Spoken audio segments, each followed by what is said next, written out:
Hello my dear students.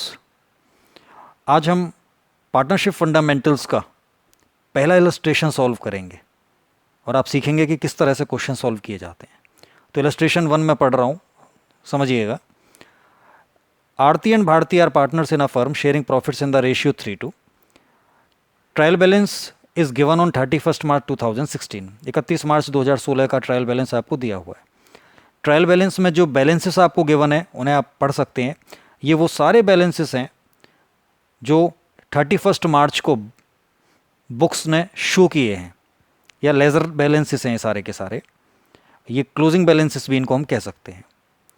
तो इनको हम रिकॉर्ड कर चुके हैं। अब नीचे आइए, क्वेश्चन कहता है you are required to prepare the profit and loss और profit and loss appropriation account. आपको P&L अकाउंट बनाना है, साथ में P&L एप्रोप्रिएशन अकाउंट बनाना है 31 मार्च 2016 को, और बैलेंस शीट बनानी है उसी तारीख में।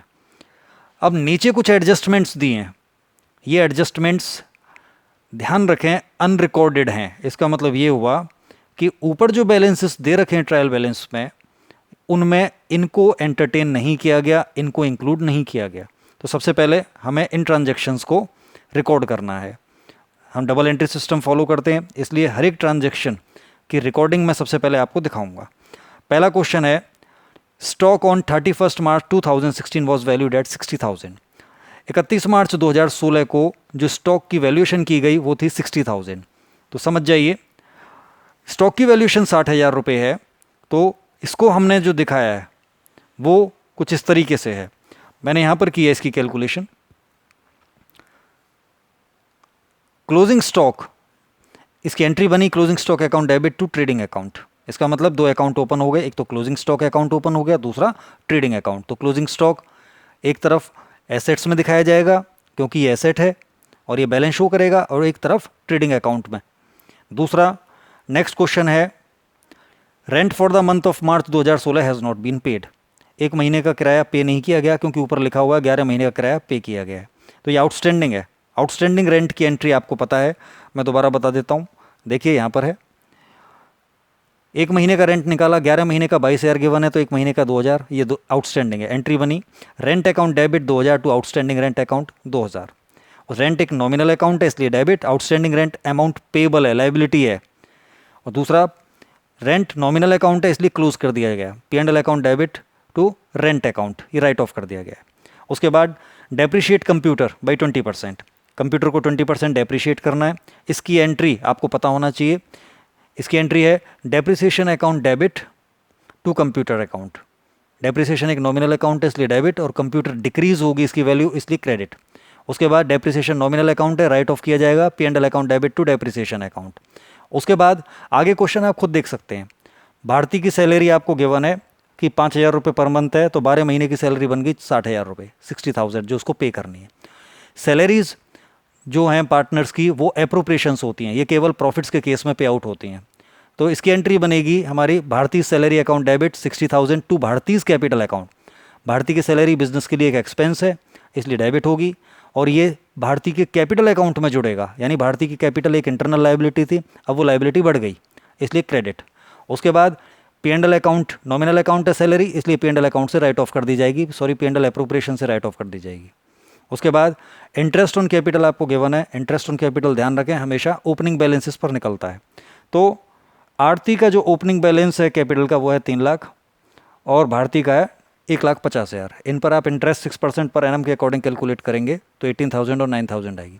इसकी एंट्री बनेगी interest on capital account debit 18,000 और interest on B's capital account debit 9,000, क्योंकि बिजनेस के एक्सपेंस इसलिए डेबिट। टू इस capital account 18,000, to B's capital 9,000। ये कैपिटल बढ़ रही है हमारी इसलिए। उसके बाद इंटरेस्ट ऑन कैपिटल नॉमिनल है इसलिए राइट ऑफ कर दिया जाएगा। P&L appropriation account debit to interest on A's और टू इंटरेस्ट ऑन भारतीय कैपिटल, इस तरीके से ये राइट ऑफ कर दिया जाएगा। अब आइए क्वेश्चन की तरफ। अब मैं आपको क्वेश्चन करके दिखाता हूँ। आई होप क्वेश्चन आपकी समझ में आ गया होगा। बड़े ध्यान से समझेंगे क्वेश्चन को। देखिए क्वेश्चन सीक्वेंस वाइज आप चलते जाएंगे। सबसे पहले है ओपनिंग स्टॉक। ओपनिंग स्टॉक आपको पता होना चाहिए कि कहाँ आएगा। ओपनिंग स्टॉक आएगा आपका ट्रेडिंग अकाउंट में, to opening stock. Opening stock given है 36,000। उसके बाद नेक्स्ट है परचेजेस। परचेजेस भी ट्रेडिंग का आइटम है, इसलिए टू परचेजेस, मगर परचेजेस के साथ आपको रिटर्न आउटवर्ड्स दे रखी हैं क्रेडिट में, इसलिए इसको इनर कॉलम में माइनस कर लेंगे। परचेजेस हैं 6,20,000 माइनस क्रेडिट साइड में आपको गिवन है रिटर्न आउटवर्ड्स। रिटर्न आउटवर्ड्स 4,000, ये हमने माइनस कर दिया, टोटल 6,16,000। उसके बाद नेक्स्ट है रिटर्न इनवर्ड्स यानी सेल्स रिटर्न। सेल्स रिटर्न को सेल्स में से माइनस कर लीजिए, सेल्स क्रेडिट में मिलेगा आपको। बाई सेल्स इनर कॉलम में 9,40,000 माइनस रिटर्न इनवर्ड्स 12,000, ये हो गया 9,28,000। उसके बाद सन्डी डेटर्स। सन्डी डेटर्स एक एसेट्स का आइटम है, तो एसेट्स में आ जाएगा। मैं अभी फिलहाल लिक्विडिटी ऑर्डर को ध्यान में नहीं रख रहा हूँ, तो ये आ गया यहाँ पर, ये आ गया सन्डी डेटर्स 1,25,000। उसके बाद नेक्स्ट है कंप्यूटर। कंप्यूटर भी एक एसेट है, इसलिए कंप्यूटर भी यहीं दिखाया जाएगा, मगर कंप्यूटर मार्क्ड आइटम है। ध्यान दें, कंप्यूटर मार्क्ड आइटम है, तो सबसे पहले हम कंप्यूटर का बैलेंस लिख लें जो गिवन है। कंप्यूटर का बैलेंस हमको गिवन है 50,000। आप नोट कर सकते हैं कि डेप्रिसिएशन की एंट्री मैंने यहाँ पर दिखाई थी आपको। Depreciation account debit 10,000 to computer. इसका मतलब डेप्रिसिएशन एक तरफ तो P&L अकाउंट में लिखना है, दूसरी तरफ कंप्यूटर की वैल्यू माइनस करनी है, इसलिए यहाँ पर माइनस हो जाएगा, माइनस डेप्रिसिएशन 10,000। करंट वैल्यू हो गई 40,000। उसके बाद डेप्रिसिएशन P&L अकाउंट में दिखाया जाएगा। यहाँ आ जाइए, थोड़ा सा स्पेस छोड़ देंगे ट्रेडिंग के लिए, टू डेप्रिसिएशन अकाउंट 10,000। उसके बाद रेंट पर आ जाइए। रेंट P&L अकाउंट का आइटम है, रेंट मार्क्ड आइटम है, इसलिए 22,000। आप देख सकते हैं आउटस्टैंडिंग रेंट की एंट्री मैंने नीचे दी हुई है। नीचे देखिए आउटस्टैंडिंग रेंट की entry, rent account debit to outstanding rent, यानी दो अकाउंट ओपन हो गए, एक तो आउटस्टैंडिंग रेंट और एक तरफ ये P&L अकाउंट में दिखाया जाएगा। तो P&L अकाउंट में हम इसको जोड़ के दिखाएंगे, आउटस्टैंडिंग रेंट जुड़ जाता है, प्लस आउटस्टैंडिंग रेंट 2,000, ये हो गया 24,000। दूसरी तरफ एसेट्स में आ जाइए आप, सॉरी लाइबिलिटीज़ में। आउटस्टैंडिंग रेंट एक लाइबिलिटी है, इसलिए यहाँ आ गया आउटस्टैंडिंग रेंट 2,000। ध्यान दें कि मैं लिक्विडिटी ऑर्डर या परमानेंट ऑर्डर पे काम नहीं कर रहा हूँ अभी। उसके बाद salary to staff. Salary to staff यहाँ आ गया, स्टाफ की सैलरी है, पार्टनर की नहीं है। To staff salary 1,20,000। उसके बाद लैंड एंड बिल्डिंग एक एसेट है, तो एसेट्स में जाएगा, लैंड एंड बिल्डिंग्स अकाउंट 3,52,000। उसके बाद वेजेस। वेजेस एक ट्रेडिंग का आइटम है, यहाँ आएगा टू वेजेस। वेजेस गिवन है 16,000, ये आ गया। उसके बाद general charges. General charges P&L account का आइटम है, टू जनरल चार्जेस, ये है 30,000, ये यहाँ आ गया। उसके बाद cash at bank. Cash at bank assets का आइटम है, इधर आ गया cash at bank. Cash at bank given है आपको 25,000। उसके बाद आरती की ड्राइंग और भारती की ड्राइंग। आरती की ड्राइंग और भारती की ड्राइंग यहाँ पर हमेशा ही कैपिटल में से माइनस की जाती हैं। सबसे पहले आरती की कैपिटल ले लेते हैं हम। आरती इस कैपिटल आपको गिवन है 3 लाख। 3 लाख गिवन है आपको। 3 लाख में से आरती की ड्राइंग माइनस हो जाएंगी, माइनस ड्राइंग्स, ये हैं 20,000। Remaining balance 2,80,000। उसके बाद भारती की दे रखी है आपको, तो भारती के लिए भी यहाँ पर लिख लो। भारतीज कैपिटल, भारती की कैपिटल निकालेंगे हम 1,50,000। इसमें से ड्राइंग माइनस कर लीजिए 10,000। 10,000 माइनस की, ये आ गया नेट वैल्यू 1,40,000। उसके बाद नेक्स्ट हमारा आता है सेल्स। क्रेडिट साइड में आ जाइए। सेल्स आपको पता है ऊपर हम लिख चुके हैं, रिटर्न आउटवर्ड्स को भी एंट्री कर चुके हैं। सन्ड्री क्रेडिटर्स लाइबिलिटी साइड का आइटम है, यहाँ आ जाएगा सन्ड्री क्रेडिटर्स, ये है 43,000। उसके बाद इंटरेस्ट क्रेडिट साइड में, इसलिए ये इनकम है P&L अकाउंट में, बाई इंटरेस्ट, ये हो गया 1,000।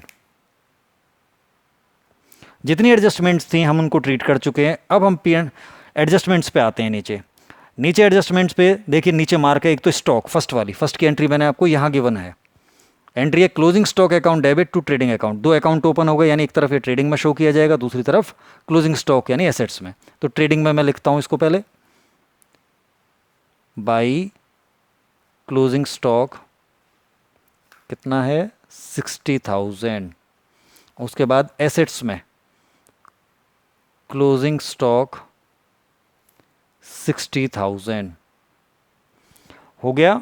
रेंट को हम ट्रीट कर चुके हैं, डेप्रिसिएशन को कर चुके हैं। अब आ जाइए भारतीय की सैलरी। भारतीय की सैलरी देखिए ऊपर ही दिखा रखी है, यहाँ देखिए आप वर्किंग नोट्स में। भारतीय की सैलरी 5,000 रुपये महीने के हिसाब से 60,000।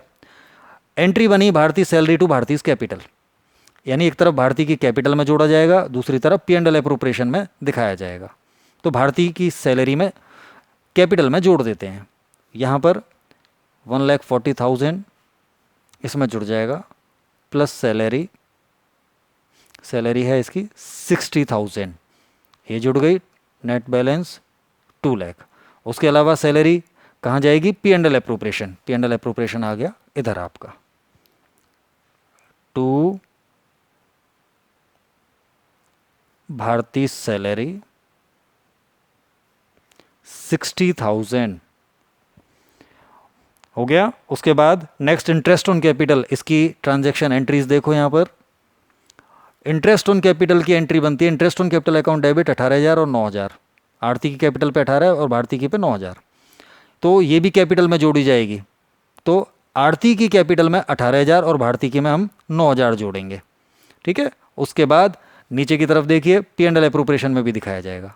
तो आरती की कैपिटल में जोड़ेंगे हम 18,000 प्लस इंटरेस्ट ऑन कैपिटल 18,000 और भारती की पे भी जोड़ेंगे प्लस इंटरेस्ट ऑन कैपिटल 9,000, 2,09,000 और इनका हो गया 2,98,000। उसके बाद P&L एप्रोप्रिएशन में दिखाया जाएगा, तो P&L एप्रोप्रिएशन में दिखाते हैं इसको। यहाँ आ जाइए, टू इंटरेस्ट ऑन कैपिटल, आरती की कैपिटल और भारती की कैपिटल। आरती के हो गए 18,000 और भारती के हो गए 9,000, टोटल मिला करके 27,000 रुपीज़। सारी एडजस्टमेंट्स को हम ट्रीट कर चुके हैं, एक बार फिर देख लेंगे। स्टॉक को हम ट्रीट कर चुके हैं, रेंट को हम ट्रीट कर चुके हैं, दोनों जगह लिख चुके हैं, डेप्रिसिएशन दोनों जगह लिख चुके हैं हम, यहाँ पर भी है, वहाँ पर भी हमने लेस करके दिखा दिया बैलेंस शीट में भी। उसके बाद भारती की सैलरी 5,000, तो भारती की सैलरी हम ऐड कर चुके हैं, और उसके बाद इंटरेस्ट ऑन कैपिटल दोनों को ऐड कर चुके हैं। अब बारी आती है हमें प्रॉफिट्स निकालने की। सबसे पहले ऊपर आइए ट्रेडिंग अकाउंट। ट्रेडिंग अकाउंट हम कैलकुलेट करते हैं टोटल। ट्रेडिंग अकाउंट का टोटल बैठता है 9,88,000। 9,88,000 में से अब हमने ये सारे एक्सपेंसेस माइनस किए, तो ये आ गया आपका टू ग्रॉस प्रॉफिट, जिसे हम नीचे कैरिड डाउन करेंगे 3,20,000। 3,20,000 को हम यहाँ पर ले आते हैं by gross profit, brought down 3,20,000। 3,20,000 total करेंगे, इनका टोटल बैठेगा 3,21,000। 3,21,000, 3,21,000 में से ये सारे एक्सपेंसेस हम माइनस करेंगे। अब सारे एक्सपेंसेस माइनस करेंगे तो लास्ट में जो निकलेगा date is to profit and loss account, appropriation account, यानी नेट प्रॉफिट ट्रांसफर्ड। यह आ गया 1,37,000। अब इसमें से नेट प्रॉफिट में से अब हम इसको ट्रांसफ़र करेंगे इधर, क्यों? क्योंकि पार्टनर्स का बंटवारा होना है। Total net profit by profit and loss account यानी प्रॉफिट एनपी, ये आ गया 1,37,000। अब इसमें से हमने भारती की सैलरी और इंटरेस्ट ऑन कैपिटल माइनस किया, तो टू पार्टनर्स कैपिटल अकाउंट, यहाँ जो आया उसे हम लोग कहेंगे डिविजिबल प्रॉफिट। पहले टोटल कर लेते हैं, 1,37,000। इनको माइनस करने के बाद बैलेंस जो आया हमारा डेट इज़ 50,000। 50,000 रुपये अब हमें पार्टनर्स कैपिटल अकाउंट में डालने हैं, दोनों पार्टनर्स में डिवाइड करने हैं। आरती के हिस्से 3 थे यानी 3:2 का रेशियो था, भारती के 2 थे, 3 और 2 5, 5 हिस्सों में इसको डिवाइड किया तो ये आ गया 10,000। 3 हिस्से इसको दे दीजिए, 10,000 इंटू में 3, इसको 30,000 रुपीज़ मिल गए, और 10,000 इंटू में 2 इसको मिल गए 20,000 रुपीज़। आई होप ये आपकी समझ में आ गया होगा। अब ये जो पार्ट आप देख सकते हैं एंट्री बनी profit and loss appropriation to partners capital, इसका मतलब पार्टनर कैपिटल में भी ऐड होगा ये, तो इसको हम ऐड कर देंगे। आरती के में 30,000 इधर दिखाएंगे, प्लस नेट प्रॉफिट 30,000, और इधर प्लस नेट प्रॉफिट 20,000। टोटल जो हो गया हमारा, अब टोटल आप देख सकते हैं, इसको करने के बाद 3,28,000 रुपये तो आरती का बैठ गया, और भारती का टोटल सब कुछ ऐड करने के बाद कितना बैठा? 2,29,000। आई होप आपकी समझ में यहाँ तक आ गया होगा। अब इसके बाद इसका आप टोटल कर सकते हैं, और टोटल करेंगे तो इसका जो टोटल है वो है 6,02,000। यहाँ भी 6,02,000। And here is your question. I think आपकी समझ में आ गया होगा। और फिर भी अगर किसी को कोई डाउट हो, कोई चीज़ समझ में नहीं आई हो, तो प्लीज़ लेट मी नो, अपने कमेंट्स बॉक्स में ज़रूर लिखिएगा। कहीं पे भी कोई चीज़ समझ में नहीं आई तो मुझे ज़रूर बताइएगा। Okay, thank you very much.